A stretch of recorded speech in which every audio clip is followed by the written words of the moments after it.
Narito na naman tayo para sa isang napaka-sweet at nakakakilig na love story nila Kalingap Edu at Ate Viancy. Tulad mo ay aking makilala.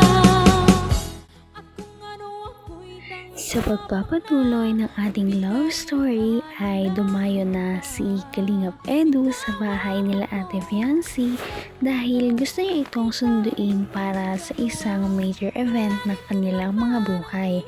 Dahil ngayong araw nga ay gaganapin ang groundbreaking ceremony ng bahay nila Ate Viancy sa ibang lugar. Talaga namang todo support si Kalingap Edu dahil personal niya pa talagang sinundo si Ate Viancy kahit na napakalayo ng kanilang bahay sa bahay ni Kalingap Edu. Kitang-kita natin kung gaano talaga siya kasincere kay Ate Viancy at kung gaano sa kanya kahalaga ang dalaga. Kaya naman ito ang mga nangyari sa pagsundo ni Kalingap Edu sa araw ng groundbreaking ceremony.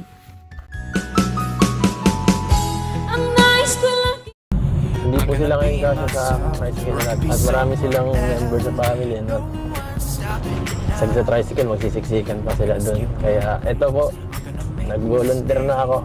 Ako na muna ang magiging nila service for today.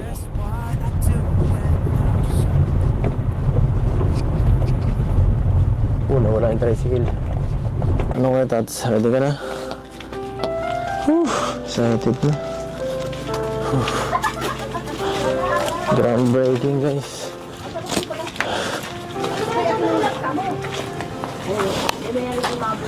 Si Mami ba to? Parang iba yun. Nakala ko si Mama.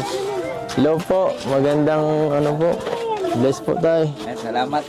Nasa po si Nana? Bigay ng may kapal, iyo'y abot kamay. Kitang-kita mo talaga sa mukha ni Kalingap Edu kung gaano siya ka-excited na sunduin si Ate Viancy papunta sa groundbreaking ceremony. Ngunit kitang-kita rin natin ang mga mabibigat niyang paghinga at talaga namang parang kinakabahan siya sa pagpunta sa bahay nila Ate Viancy. Kitang-kita natin na bihis din ngayon si Kalingap Edu at hindi ito ang kanyang mga karaniwang pangporma pag pumupunta kila Ate Viancy.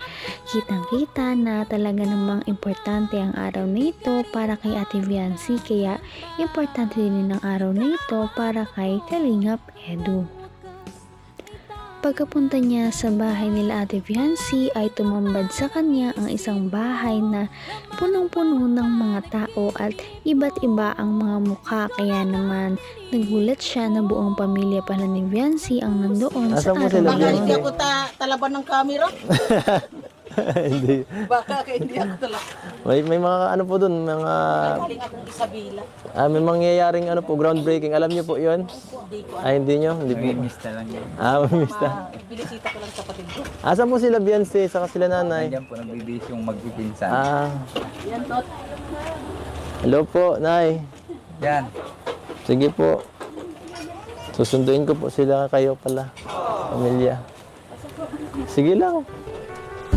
Ano?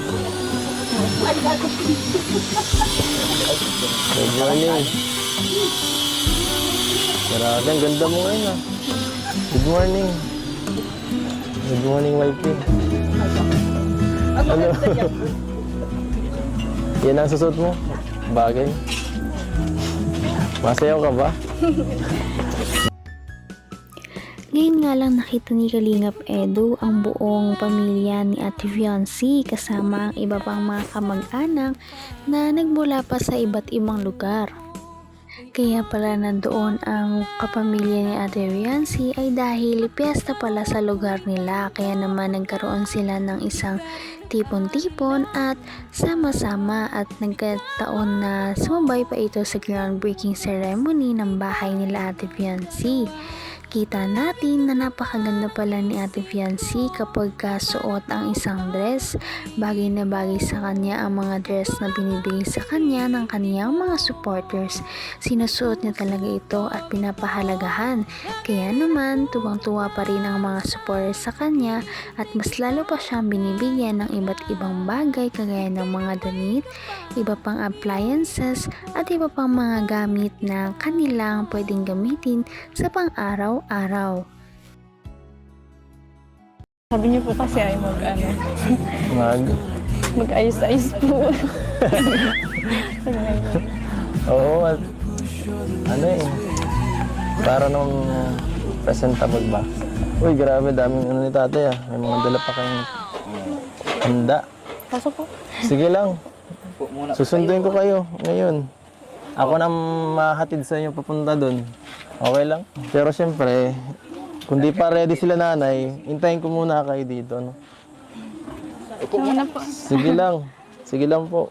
Ang dami niyong tao ngayon dito ah. Anong meron dito? May reunion ba? Pista po ay Ay, pista na ngayon? Pista po. Kaya pala.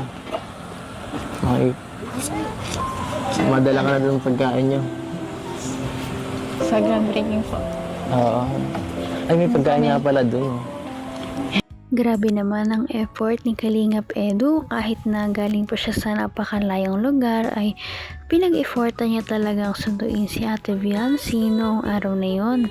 Ngunit hindi ka naman talaga magsisisi na sunduin ang isang Viancy dahil napakaganda niya na at sobrang bait niya pa.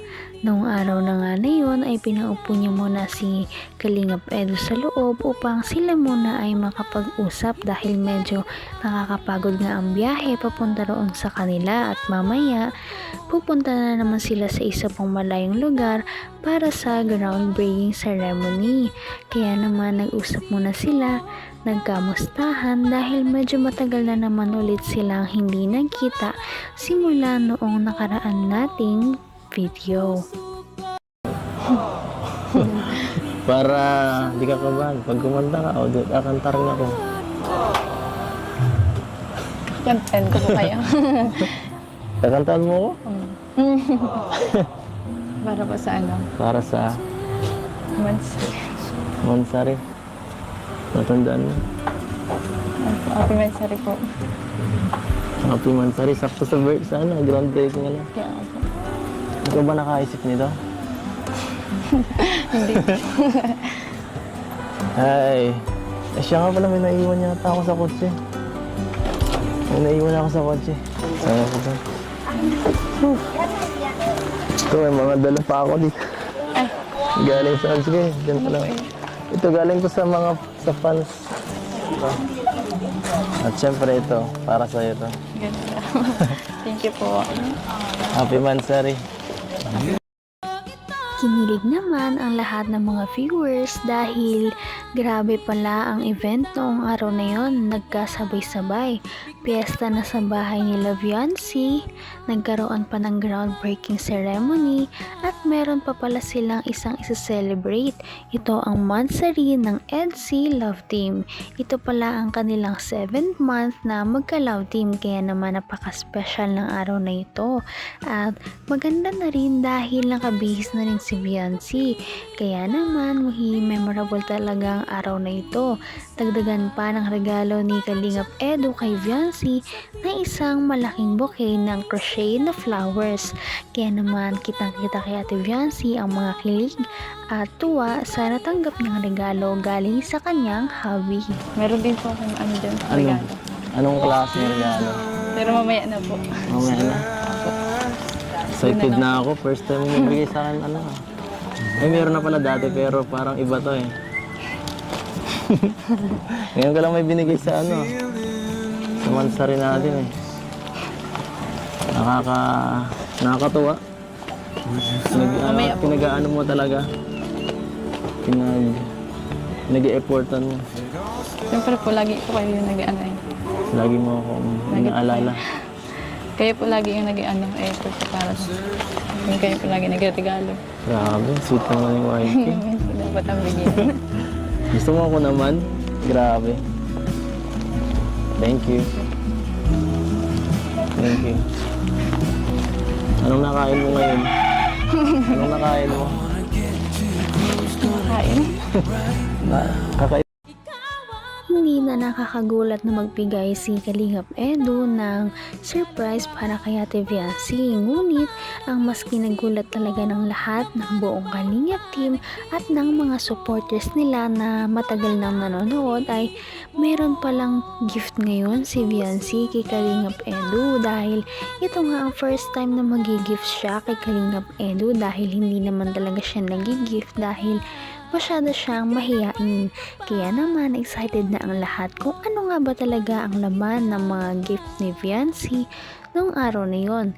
Ngunit bago yon ay magpupunta muna sila sa groundbreaking ceremony bago nila malaman kung ano ba ang mga gift ni Viancy. At yan ang ating tatalakayin sa ating mga next na video. Ngayon'y after Kaya naman, sana ipatuloy natin silang suportahan at mahalin si Viancy, si Kalingap Edu at ang Kalingap team. Yun lamang at maraming salamat sa panonood. Abangan natin kung magkakatuluyan ba talaga si Kalingap Edu at Viancy. Hanggang sa muli. Bye! ngayon'y abot